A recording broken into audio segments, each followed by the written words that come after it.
He spun her once and then their mouths met. Full, deliberate, his hand in her hair, her heels lifting clear off the carpet. At our engagement party.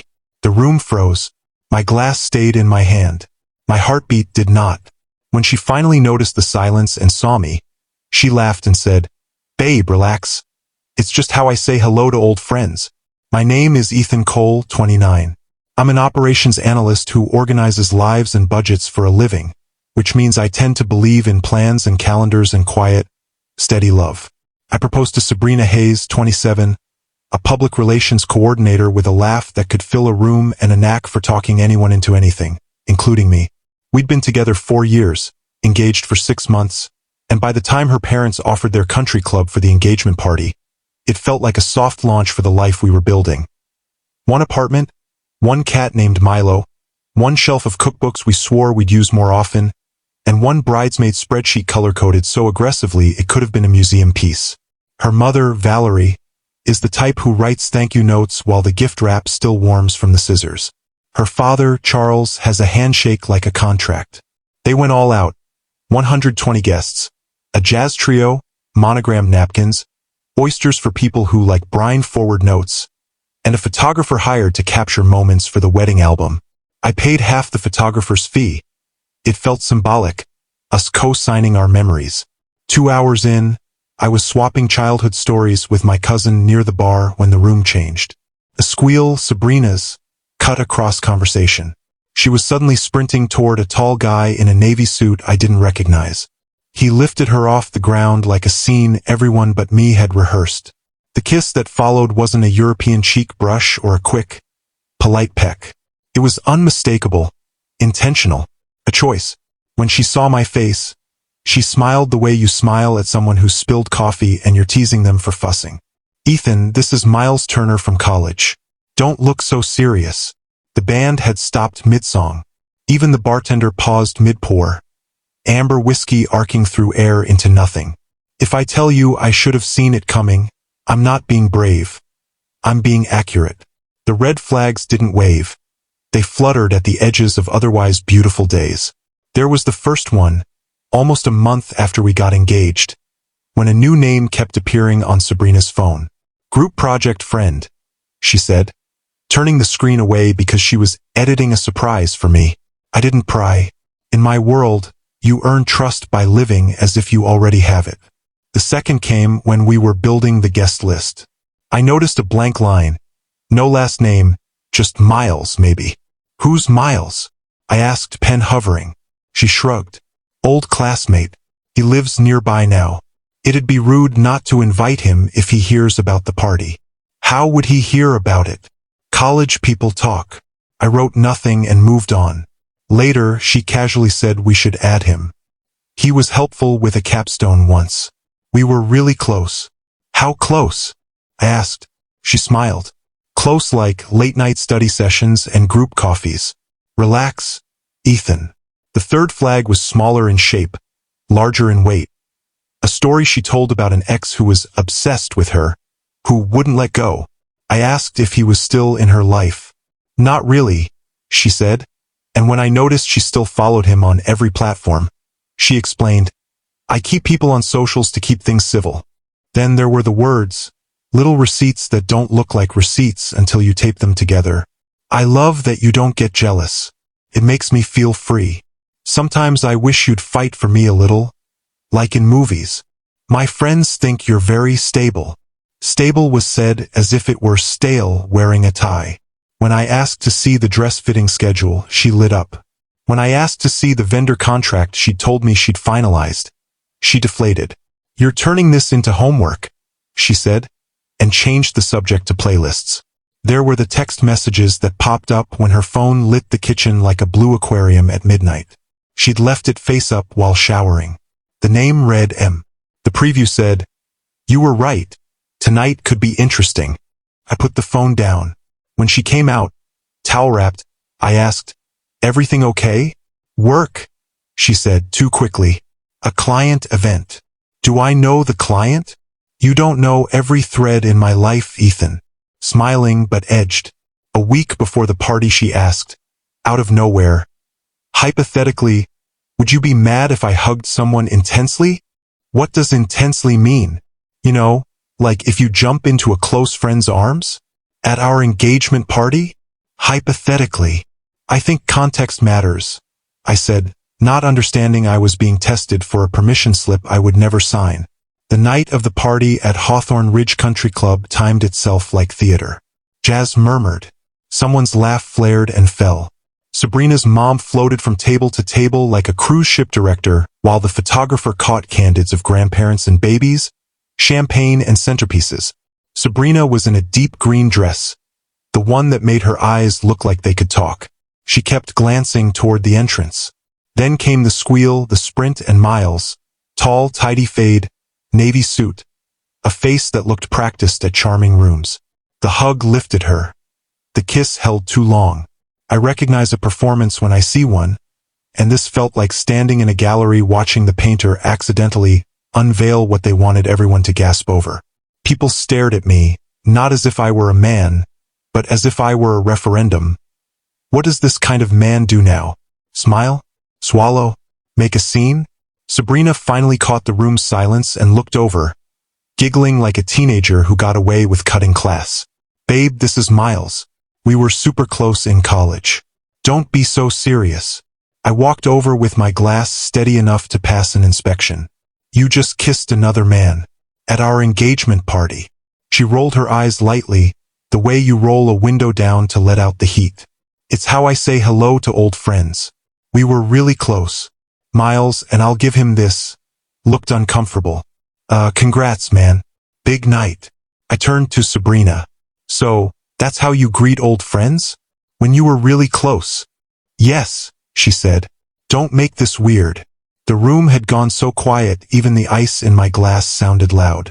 Kara, her younger sister, was standing just behind Sabrina, mouth a little open, hands pinched around her clutch. Cool, I said. The smartest choices come wrapped in calm. They don't announce themselves as strategy. They arrive like breath. In, out, right now. I set my glass down on a side table. I turned to Kara, who had been the only Hayes with whom I'd had normal, midweek errands and memes kind of conversations during these months. Kara, who had helped me orchestrate Sabrina's surprise birthday the prior year, late-night calls, secret Pinterest boards, confetti that wouldn't vacuum out for a week. We had been, in her sister's words, really close for a season. I took Kara's face gently in my hands and kissed her exactly as Sabrina had kissed Miles. No more, no less, not a peck, not European cheeks. The same choreography Sabrina had authored and performed in front of 120 people. I matched that choreography like a mirror. When I stepped back, Kara looked stunned, then searching, then embarrassed. For me, for her sister, maybe for all of us. Someone dropped a fork. The bandleader coughed. What on earth was that? Sabrina said, voice slicing through the hush. Just saying goodbye to an old friend. I said, Kara and I got pretty close planning your surprise party last year. Don't make it weird. Valerie's jaw found the floor and stayed there. Charles's lips pressed into a line that suggested boardrooms and exit clauses. Miles stared at his shoes. I picked up my glass and found my voice had the steadiness of a ledger balanced to the cent. By the way, I told Sabrina, the wedding's off. Then I walked out. Simple verbs. I walked. Past the coat check, past the event coordinator's frozen smile, past a flower arrangement that smelled like citrus and apology. The carpet muffled everything except my own thoughts. I made it 3 steps into the parking lot before the party burst through the doors like a shaken bottle. Sabrina's heels clicked across stone like punctuation. Ethan, you embarrassed me. You ruined everything. How dare you kiss my sister? I turned. You kissed another man at our engagement party. That's different, she said. How? Miles and I have history. There it was, soft-launch truth becoming a press release. My eyebrows did the math. What kind of history? Her face paled, as if the moon had stepped closer to inspect us. We dated briefly, she said. But that was years ago. How briefly? She swallowed. Just sophomore through senior year. That's 3 years, Sabrina. I didn't raise my voice. I didn't need to. The numbers carried the volume. It didn't mean anything, she tried. I just wanted him to see I'd moved on, that I'm doing better without him. And that's why he was at our engagement party. Tears rose, glinting. You're blowing this out of proportion, she said. You've been so distant with all the planning. I felt alone. I reached out to an old friend. That kiss happened because you invited your ex, hid the context, and rehearsed a story where I was supposed to clap. I said. I wanted to say less. I said enough. Behind her, in the doorway spill of white party light, Kara stood with her hands folded tight around her clutch, as if clutching might keep the evening from unraveling entirely. Valerie whispered with the event manager. Charles scanned the parking lot as if looking for the damage report. Miles lingered with the posture of a man auditioning to be invisible. Come inside and talk, Sabrina said. We can fix this. We won't, I said. You can pick up your things this weekend. You can't end a 4-year relationship over a kiss, she said, the word kiss collapsing under the weight of everything it pretended not to carry. You're right, I said. I'm ending it over the months of hiding the guest list line item. The sudden nostalgia that arrived with a new follower notification. The midnight messages from M. The way you just told me you needed Miles to see you winning. The kiss is simply the press photo. Silence stretched between us like crime scene tape. Inside, the band tried to restart with a timid chord and thought better of it. Sabrina opened her mouth, closed it, opened it again. The final thing she said before I unlocked my car was not an apology. It was a prediction. You are going to regret this. I didn't answer. The night answered for me. The way cool air answers a fever. The way a door answers a house that suddenly feels less like a home. I got in, started the engine, and drove away from the monogram napkins, the oysters, the photographer's lens, and the laughter that had been instructed to come back on cue. As the club lights dimmed in my rearview mirror, my hands finally shook. Not from rage, from recognition. I saw the pattern I hadn't wanted to outline. Each small dismissal, each relax, each request for jealousy like proof of love. The kind of romance that treats boundaries as suggestions and spectacle as sincerity. Milo would be waiting at the apartment, ears perked at the sound of my key. On the passenger seat, the paper place card from the head table had my name in gold script. Ethan. It looked like a name tag for a version of me I was done trying to be. Someone who made himself smaller so another person's story could feel bigger. At a red light, my phone buzzed. A flood had started already. Texts lighting the screen like a slot machine that only pays out question marks. I let it buzz. I drove on. In that first hour, I didn't know how many people would choose sides. I didn't know her mother would call it a misunderstanding or her father would call it a test of manhood. I didn't know Miles would reappear or Kara would become the only person in that family to text me something human and strange and disarming. I didn't know about the photos captured in perfect detail. I didn't know about the posts, the replies all, the public narratives, the demands, the legal letter on crisp stationery, or the way quiet can feel like oxygen after months of walking underwater. All I knew, clearer than the white line on the road, steadier than the jazz that never found its way back to song, was this. A boundary had been crossed in front of a room full of witnesses, and when I set mine down in return, I found it wasn't a weapon. It was a key. The first hour after I drove away felt like a test of what I could ignore. The phone buzzed on the passenger seat until the vibration hummed through the console. At a stoplight, I flipped it face down like a book I wasn't ready to keep reading. By the time I parked at my building, the screen was an orchard of red badges.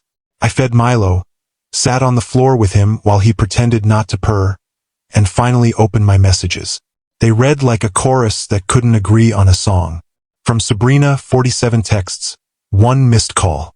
Please let me explain. You're overreacting. That's just how I greet old friends. You kissed my sister. We can fix this if you come back right now. If you love me, don't make this bigger than it is. From Valerie, her mother. This is a misunderstanding. Sabrina is devastated. The wedding is in 3 months. Let's meet for brunch and restore calm. Families solve things in daylight. From Charles, her father. Be a man and work this out.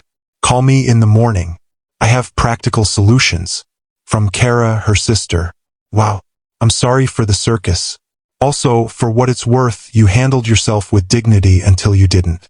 Then you handled yourself like a mirror, which, given the choreography, felt fair. If you need a neutral haze interpreter, I'm available. The next morning, before coffee had a chance to become a boundary, my doorbell rang. Through the peephole, I saw Sabrina and Miles standing shoulder to shoulder, as if they were there to sell me cable. I opened the door only as wide as good manners required. We need to talk, Sabrina said. Why is he here? I asked. To explain that nothing's going on, she said. Miles looked like a man auditioning for the role of disappearing wallpaper. Dude, I didn't know she was engaged when she reached out. When she what? I asked. Sabrina's cheeks flushed. We just caught up a few times. Before the wedding. I wanted closure. How many times is a few? She glanced at the hallway carpet, as if the pattern might lend her a better answer. A couple lunches. Miles shifted. 12, he said quietly. Over 5 months. Sabrina shot him a look that said he had failed the group project. You and I were on a break. Emotionally, she added to me. You were distant with all the planning.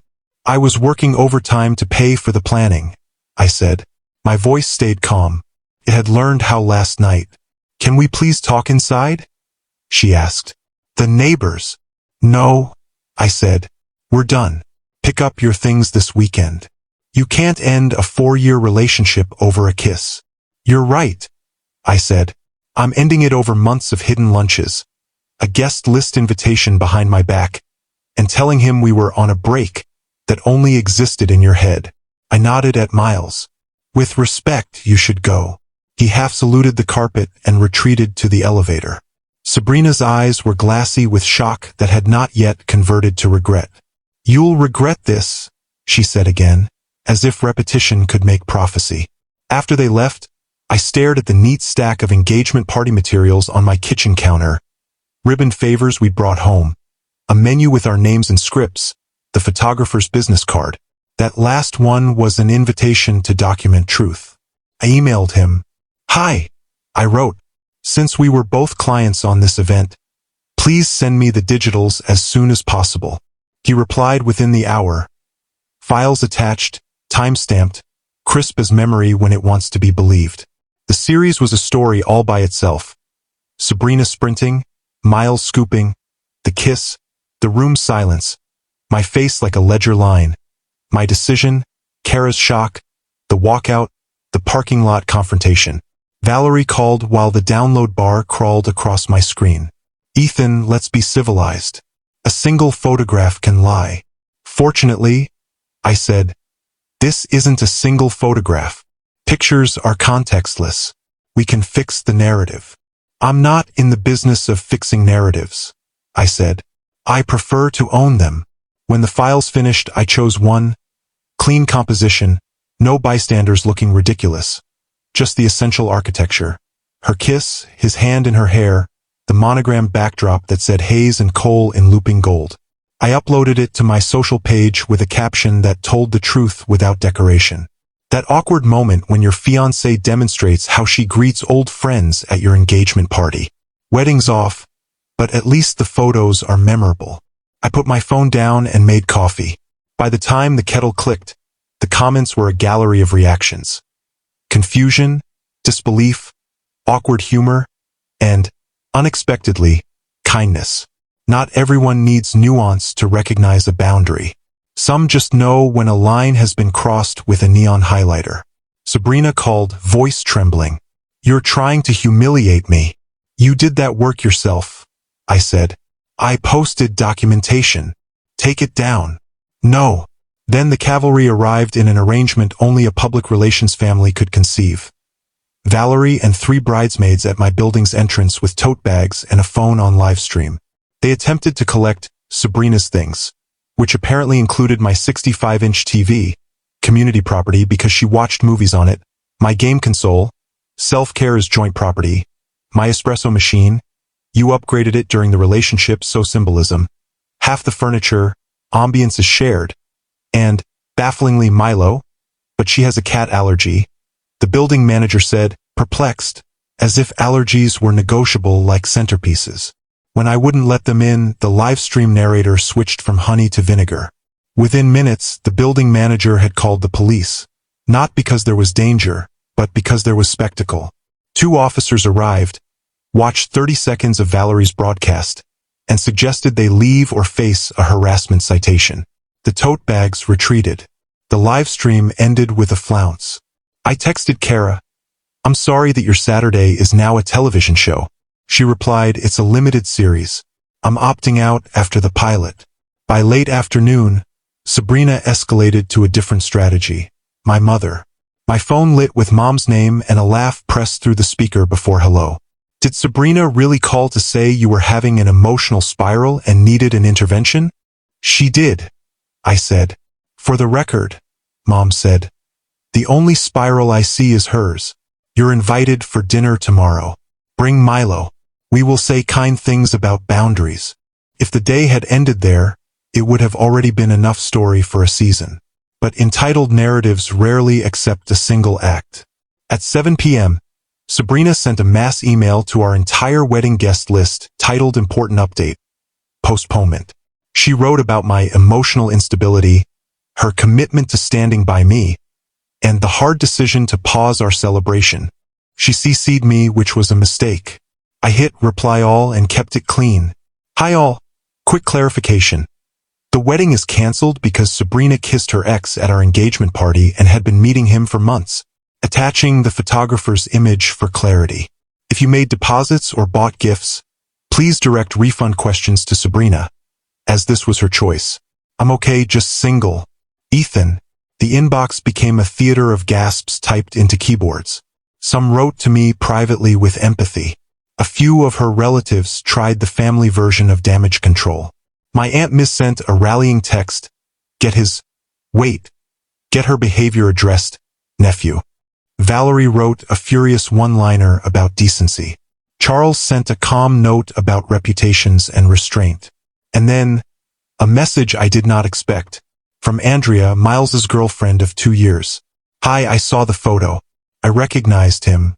He told me he was at a work event that night. Can we talk?" We spoke on the phone while Milo batted judgmentally at a pen. Andrea's voice was the sound of someone discovering a map of a house she's been living in the whole time. She had screenshots. 5 months of texts with Sabrina, repeated lunches, a few messages deleted, but some surviving in the cloud like footprints in a dusting of snow. The content wasn't explicit romance. It was more dangerous than that. Nostalgia engineered as Tinder. Receipts, literal and figurative. From Sabrina to Miles. "I keep dreaming about the library steps and that first fall rain. Seeing you might finally help me close a door. I don't feel seen in my relationship lately. He's so steady." From Miles to Sabrina. "I miss the version of us that believed anything was possible. If we meet at your party, we'll know what's left." From Sabrina to Miles. 2 days before the party. "Wear the navy suit. You know the one." Andrea had found them after my post sent her looking for proof that this was some kind of misunderstanding. There wasn't one.